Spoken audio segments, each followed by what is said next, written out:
আমরা দেখছি যে জামাত এবং বিএনপির মধ্যে এক ধরনের মাঠ পর্যায় থেকে শুরু করে তৃণমূল থেকে শুরু করে কেন্দ্র পর্যন্ত সোশ্যাল মিডিয়া এক ধরনের বাকবিতণ্ডা বা ডিবেট চলছে, পাশাপাশি রেস্তোরাঁয় টি স্টলে এক ধরনের ডিবেট চলছে, কে ক্ষমতায় যাবে কে ক্ষমতায় যাবে না। আসলে আপনার কি মনে হয় এই যে জামায়াত কি বাংলাদেশে ক্ষমতায় যাওয়ার মতো একটা প্ল্যাটফর্ম হয়েছে কিনা? আপনি যদিও জাতীয়তাবাদী আদর্শের একজন নেতা বা কর্মী। হ্যাঁ, ধন্যবাদ। সুন্দর একটা প্রশ্ন করেছেন, একদম মানে সমসাময়িক প্রশ্ন। আসলে এখন তো মিডিয়াতে সত্য মিথ্যে সব কিছুই আমাদের প্রচার হয় এবং এটা প্রমাণ করারও আমাদের মানে যাচাই করারও অনেক মাধ্যম আছে, আমরা যাচাইও করি। তো বিএনপি এবং জামাত এটাকে যদি আমরা এক করে ফেলি, মানে এক কাতারে নিয়ে আসি, তাহলে এটা আমাদের আসলে ব্যর্থতেই হবে। তার কারণ জানেন আপনি, স্বাধীনতার পক্ষের শক্তি হলো বিএনপি, আর ঠিক উল্টোটাই হলো জামাত ইসলাম, স্বাধীনতার বিপক্ষে শক্তি।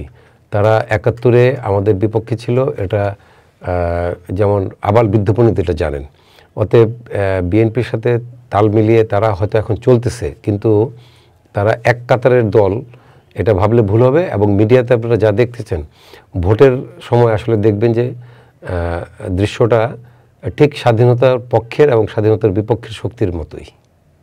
আপনাকে ধন্যবাদ। আমরা আরও একটি বিষয় একটু উল্লেখ করতে চাই, সেটি হলো যে আমরা জানি যে আগামী 13 নভেম্বর শেখ হাসিনার বিরুদ্ধে মানবতা বিরোধী অপরাধে যে মামলাটি দায়ের করা, সেই মামলাটির রায়ের দিন ধার্য করা হবে। অর্থাৎ 13 নভেম্বর যদি রায়ের দিন ধার্য করে, তার কিছু দিনের মধ্যেই হয়তো তার রায় হবে। আগামী জাতীয় নির্বাচনকে কেন্দ্র করে যদি সেই রায়টি একটি বড় ধরনের প্রভাব রাখবে কিনা। অর্থাৎ আমরা জানি যে আন্তর্জাতিক অপরাধ ট্রাইব্যুনালে যারা রয়েছেন তারা অধিকাংশই প্রায় সবাই তারা জামায়াত সমর্থিত।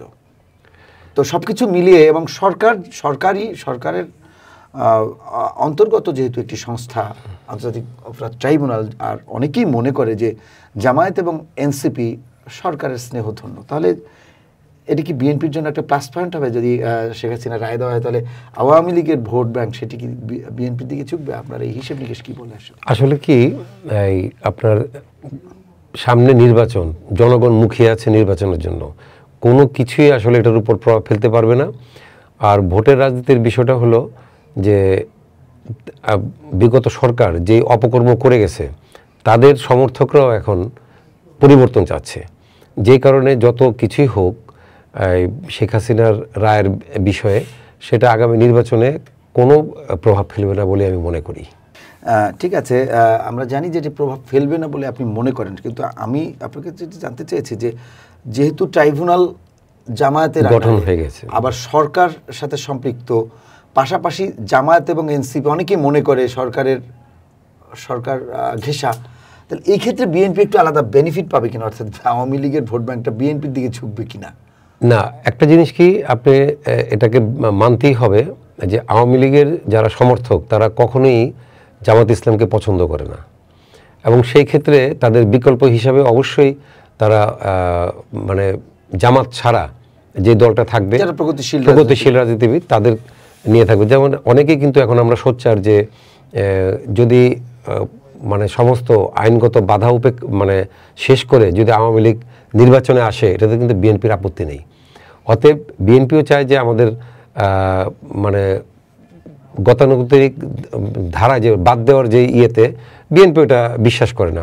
সকল দলের অংশগ্রহণই সবসময় মানে বিএনপি করতে চায়, কিন্তু যেহেতু তাদেরকে নিষিদ্ধ করা হয়েছে, সেই আইনগত প্রক্রিয়াতে যদি আওয়ামী লীগ কখনো ফ্রেশ হয়ে মানে এই নিষেধাজ্ঞা তুলে যদি আসতে পারে, এটা কিন্তু বিএনপিও স্বাগত জানাবে। কিন্তু এখন এই আওয়ামী লীগের ভোটাররা আসলে সমর্থকরা নিশ্চয়ই জামাত ইসলামকে পছন্দ না করে বিএনপিকেই সেই ভোটগুলা তারা দিবে বলে আমি মনে করি।